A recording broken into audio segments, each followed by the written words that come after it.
오늘 우리에게 주시는 말씀은 사도행전 28장 12절로 15절 말씀입니다. 수라구사에 대고 사흘을 있다가 거기서 둘러가서 레기온에 이르러 하루를 지낸 후 남풍이 일어나므로 이튿날 보디올에 이르러 거기서 형제들을 만나 그들의 청함을 받아 이레를 함께 머무니라. 그래서 우리는 이와 같이 로마로 가니라. 그곳 형제들이 우리 소식을 듣고 앞비오 광장과 트레이스 타베르네까지 맞으러 오니 바울이 그들을 보고 하나님께 감사하고 담대한 마음을 얻으니라. 아멘. 오늘 본문은 로마에 입성하는 바울에 관한 말씀입니다. 멜리데 섬에서 겨울을 보낸 바울 일행은 겨울이 지나 다시 항해할 수 있게 되자 그 섬에 정박해 있던 또 다른 알렉산드리아 배편으로 로마로 향하게 됩니다.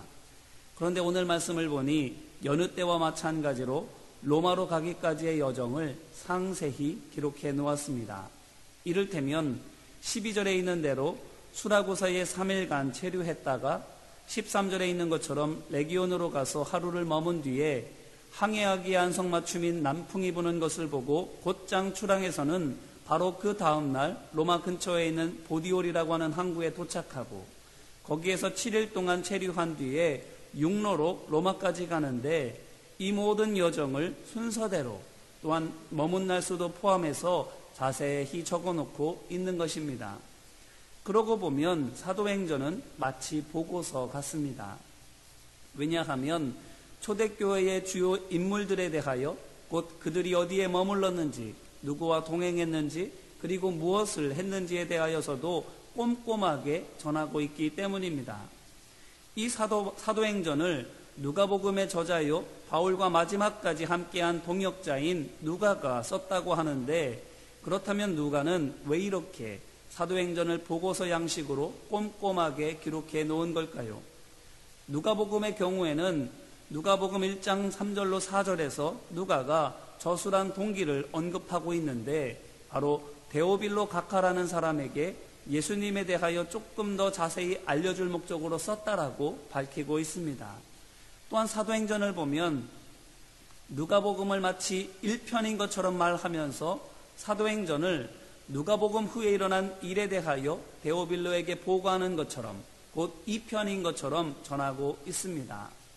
그러므로 누가 자신이 밝힌 기록의 목적을 보면 누가복음은 이제 막 신앙생활을 시작한 사람에게 예수님께서 누구이신지에 대하여 설명하려고 썼고 사도행전 역시 믿음의 초보자에게 교회의 역사와 교회의 사명에 대하여 설명하려고 쓴 것임을 알 수 있습니다. 말하자면 새신자 교육자료로 쓴 것입니다.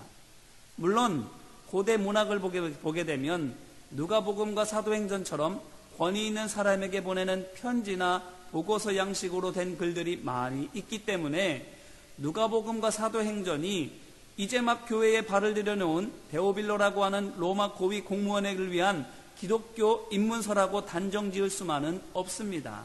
그런 형식의 글들이 고대에는 많이 있었기 때문이지요.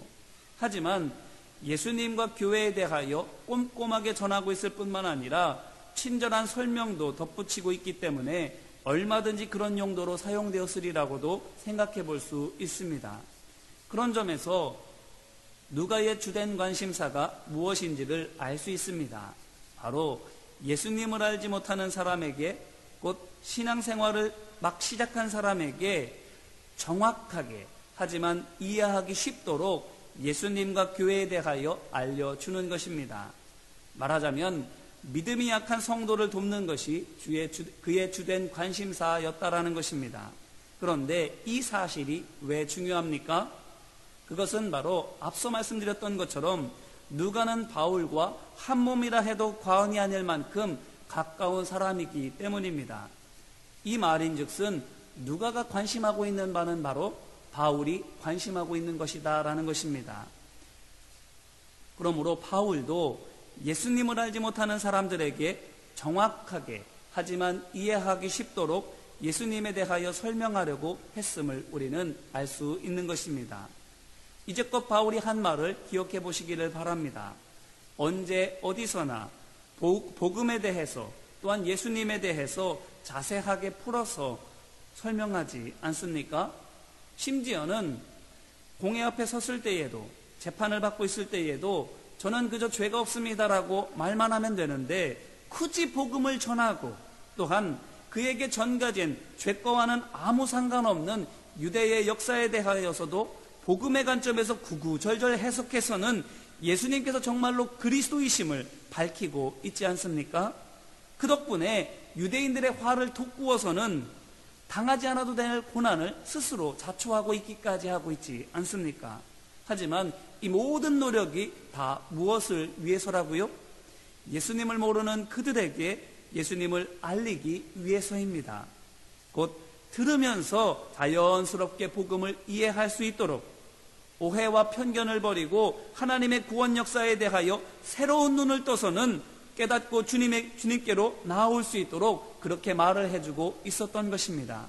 그렇다면 이렇게 바울이 마치 어린 자녀를 가르치듯이 복음을 전했다면, 그리고 그 마음과 노력이 누가의 눈과 손을 통해서 사도행전에 고스란히 담겨 있다면 이로써 우리가 알아야 할 것이 무엇입니까?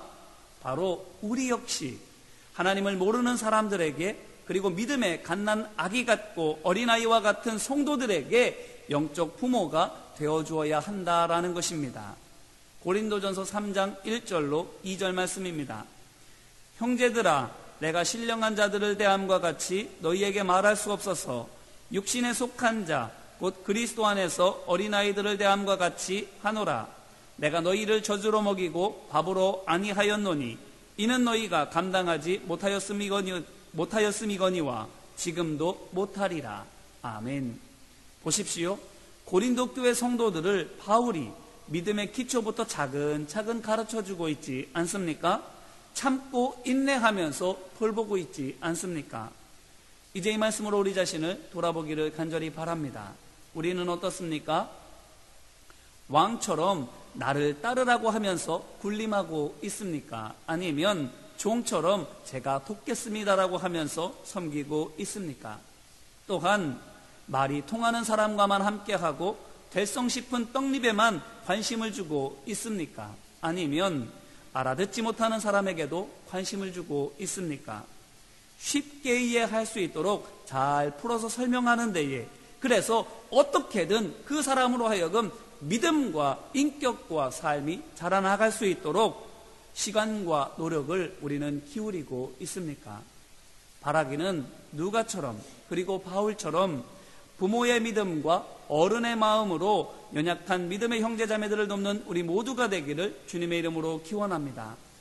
벼가 익을수록 고개를 숙이듯 믿음이 커지고 신앙의 연륜이 늘어날수록 더 낮은 자세와 넓은 마음으로 돌보고 가르치기를 소망하고 축복합니다. 그래서 우리를 통해서 아름다운 믿음의 유산이 더 많은 사람들에게 풍성하게 전해지고 나누어지게 되기를 주님의 이름으로 축원합니다. 그런데 보십시오. 오늘 말씀을 보니 어떻습니까? 뜻하지 않은 손님이 있습니다. 14절 말씀입니다. 거기서 형제들을 만나 그들의 청함을 받아 이래를 함께 머무니라. 그래서 우리는 이와 같이 로마로 가니라. 아멘. 로마는 바울이 한 번도 가보지 못한 곳입니다. 그저 편지로만 몇 번 그곳에 있는 사람들과 왕래했을 뿐입니다. 그런데 아직 로마로 들어가지도 않았는데 보디올이라고 하는 곳에 누가 있습니까? 형제들이 있습니다. 이 말은 곧 로마에만 아니라 보디올에도 교회가 있다라는 것입니다. 그런데 그보다 더 놀라운 것은 이들이 바울이 온 줄 알고 찾아왔다라는 겁니다. 생각해 보십시오. 만난 적이 없습니다. 편지도 로마 교회의 성도들과만 했을 뿐입니다. 하지만 그런데도 보디올에 있는 성도들이 바울이 온 것을 알고는 찾아와 만나는 것입니다. 자, 이것이 무엇을 보여줍니까? 보디올의 성도들이 바울을 알고 있을 뿐만 아니라 바울이 오기를 기다리고 있었다라는 것입니다. 얼굴도 모르고 언제 무슨 배로 올지도 모르는데 어떻게 기다리고 있었을까요? 어쩌면 이제 막 겨울이 지나서 여기저기에서 배들이 들어오느라고 북적대는 항구를 매일같이 그리고 틈나는 대로 찾았을지도 모릅니다. 또 도착하는 데마다 여기 바울이라는 사람이 혹시 있습니까? 라고 일일이 물으며 다녔을 것입니다. 왜요? 바울을 만나려고. 행여나 바울이 왔다가 곧장 로마로 가버려서는 만나지 못할지도 모른다라고 염려하고 있기 때문에. 그러면 이들이 왜 이렇게 간절히 바울을 만나려고 합니까? 어쩌면 그들은 소아시아에서 바울로부터 복음을 전해 듣고 예수를 믿게 된 사람들일지도 모릅니다. 만약 그렇다면 바울을 만나려는 그들의 간절한 마음이 이해할 수 있지 않습니까? 왜냐하면 이들은 바울로부터 아버지의 따뜻한 사랑과 어머니의 뜨거운 헌신을 몸소 경험한 사람들이기 때문입니다. 앞서 말씀드린 것처럼 가난아기 같았고 어린아이 같았던 자신들을 바울이 너무나도 친절하게 그리고 바르게 길러주었음을 알고 있기 때문인 것입니다. 그러니 바울이 아버지 같고 친정어머니 같으니 바울이 오기만을 학수고대한 것이지요. 그런데 여기서만이 아닙니다. 이어지는 15절을 보니 또한 어떻습니까? 15절 전반부입니다. 그곳 형제들이 우리 소식을 듣고 앞비오 광장과 트레이스 타베르네까지 맞으러 오니 아멘. 로마로 가는 길 가운데에도 바울을 환영하기 위해서 여러 성도들이 나온 것입니다. 이들 중에는 소아시아에서 직접 바울과 만난 적 있는 사람들도 있겠지만 다수는 편지로만 만난 사람들일 것입니다. 하지만 어떻게 이렇게 이들이 바울에게 직접 가르침과 돌봄을 받은 사람들처럼 큰 길까지 나와서는 바울을 반갑게 맞이하고 있는 것입니까?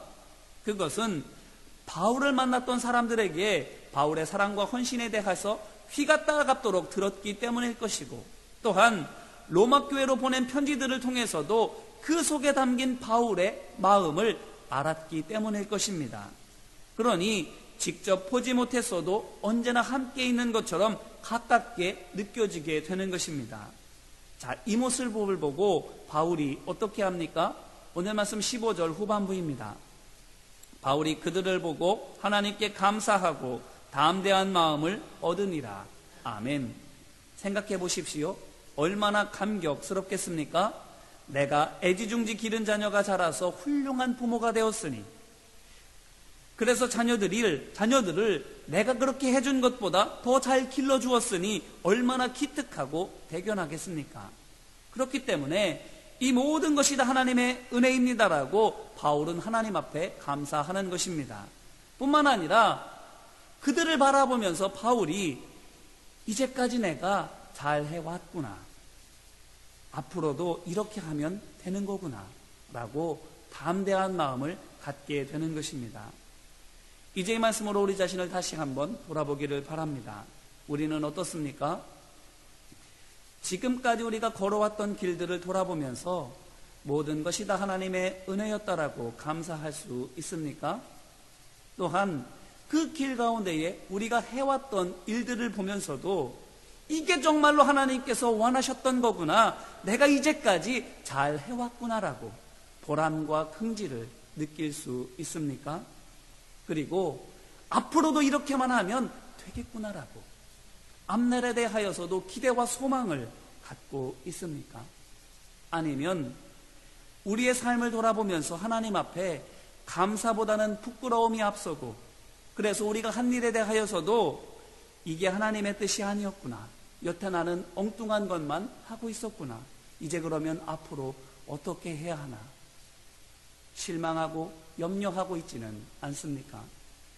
바라보기는 돌이켜보았을 때에 감사할 수 있고 기뻐할 수 있으며 담대한 소망을 가질 수 있는 우리의 믿음의 삶이 되기를 주님의 이름으로 기원합니다. 그럴 수 있도록 바울처럼 영적 부모가 되기를, 작고 약할수록 더 큰 사랑과 인내로 돌보아주는 우리 모두가 되기를 소망하고 축복합니다. 그래서 바울이 보디올과 앞비오 그리고 트레이스 타베르네에서 성도들의 큰 영접을 받는 것처럼 우리 역시 우리가 가는 곳곳마다, 또한 하나님의 나라에 들어갈 때에도 우리가 심고 가꾼 헌신의 열매들이 나와서 우리를 맞이하는 기쁨과 영광을 누리게 되기를 주님의 이름으로 축원합니다. 이제 말씀을 붙들고 함께 기도할까요? 이 시간에는 먼저는 회개하며 기도하기를 원합니다. 우리는 어떻습니까?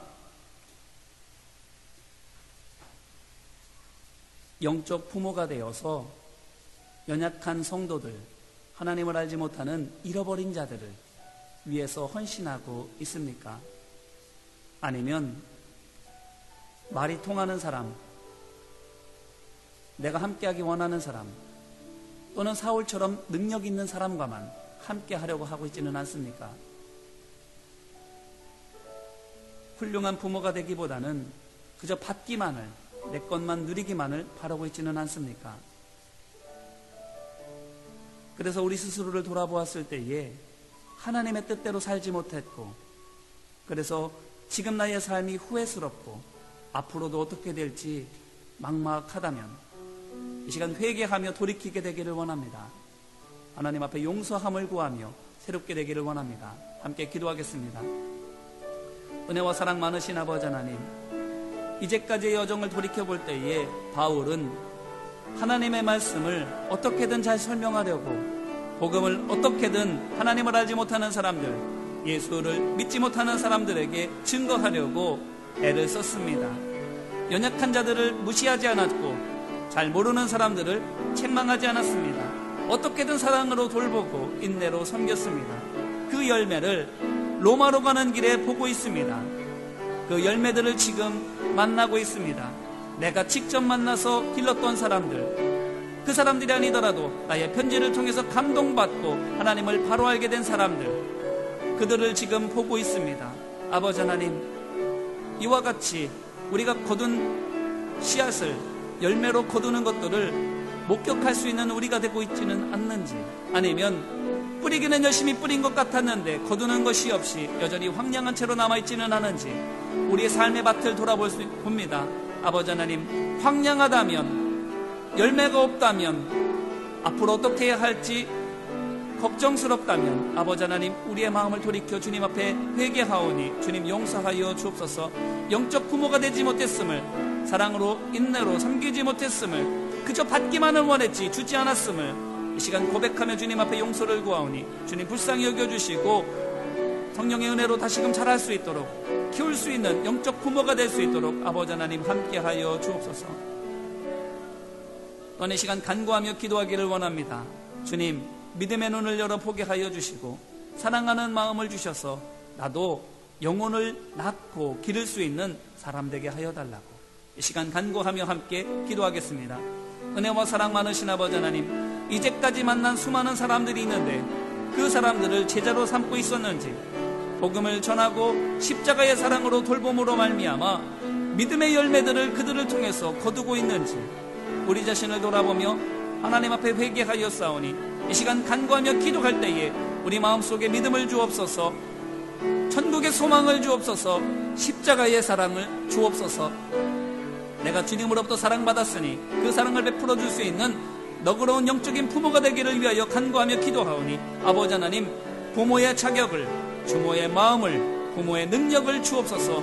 그래서 우리에게 주어진 믿음의 성대자들, 하나님을 알지 못하는 사람들을 잘 가르치고 이끌어서 믿음의 열매를 거두는 주의 종 될 수 있도록 아버지 하나님 함께하여 주시옵소서. 이번 시간 마지막으로 결단하며 기도하기를 원합니다. 주님, 영적 부모가 되겠습니다. 믿음의 열매를 거두겠습니다. 눈물로 씨를 뿌리고 가꾸겠습니다라고 이 시간 결단하며 함께 기도하겠습니다. 은혜와 사랑 많으신 아버지 하나님, 영적 부모가 되기를 위해서 내 고집을 버립니다. 내 교만과 욕심을 내려놓습니다. 못난 자아와 미숙한 인격도 스스로를 갈고 닦으며 자라나가겠습니다. 나를 하나님의 자녀 삼는 것이 하나님의 뜻이요, 나를 통해서 제자 삼고 하나님의 사람들을 일으켜 세우는 것이 하나님께서 원하시는 것이기에 부모가 되기 위해서 자신의 몸과 마음과 인격을 가다가 담는 것처럼 나도 또한 영적 부모가 되기 위해서 나의 믿음을 굳게 세웁니다. 사랑으로 무장합니다. 인격을 다듬습니다. 아버지 하나님, 나의 마음을, 나의 모든 헌신과 노력을 주님 기뻐 받아주시옵시고 영적 부모로 자랄 수 있도록 함께하여 주옵소서. 잘 기르게 하시고 잘 열매 맺게 하시고 풍성한 믿음의 대를 이어갈 수 있도록 아버지 하나님 함께하여 주시옵소서. 은혜와 사랑 많으신 아버지 하나님 감사합니다. 이제껏 만난 수많은 사람들이 있었는데, 감당한 수많은 사역들 있었는데, 내 믿음의 삶에는 그 모든 것들이 열매로 맺혀져 있는지, 풍성한 밭이 되어 있는지 우리 스스로를 돌아보며 회개하고 간구하고 결단하였습니다. 주님, 우리의 삶을 돌이켜보았을 때에 믿음의 흔적이 남는 믿음의 유산을 풍성하게 거두는 우리가 모두가 되게 하여 주시고, 하나님 나라에 들어갈 때에도 우리로 말미암아 구원받은 사람들, 우리로부터 풍성한 사랑을 받은 성도들이 나와서 환영하며 맞이하는 은혜와 영광을 누릴 수 있도록 아버지 하나님 함께하여 주옵소서. 하나님 나라로 가기 전에 바울이 먼저 로마로 가는 길에서 이 모든 것들을 경험하고 있습니다. 하나님 나라 가기 전에 우리의 삶 속에서도 경험되게 하여 주옵소서. 함께 하심을 믿고 간절히 바라며 은혜와 사랑 많으신 예수님 이름으로 기도합니다. 아멘.